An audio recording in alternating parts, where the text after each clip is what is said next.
I'm going to change the oil on the steering stabilizer. First you're going to need a T30 and a T45 to pull out the mounting bolts. We'll pull out the cap. Remove the little cap. You'll need a small Allen key, metric, like a 1.5, to remove the set screw.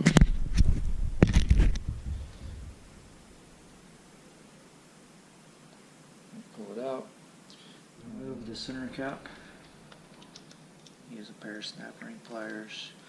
It will be rather tight to begin with. I ran under some hot water, tapped on it a little bit, but eventually it came loose. Pull off that cap.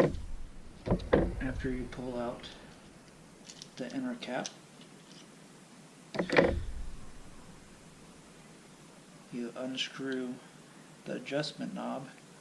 Be careful because there are two small ball bearings in there, so you don't want to lose those. Once that's out, you'll drain it by cycling it. Refill it. I got some 40 weight shock oil for RC cars. We'll see how it works. Pull the old oil out. You slowly fill the top. I started with it fully compressed. You put oil in the top and slowly pull it down. You'll see air bubbles come out. You can fill with oil as you go.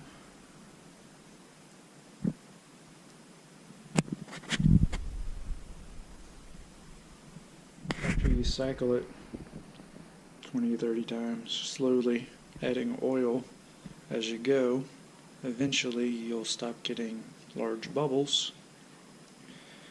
Then you store it upright for at least a day, cycle it some more, make sure you still don't have any bubbles. Once you're all happy that you've gotten all the air out, go ahead and reassemble.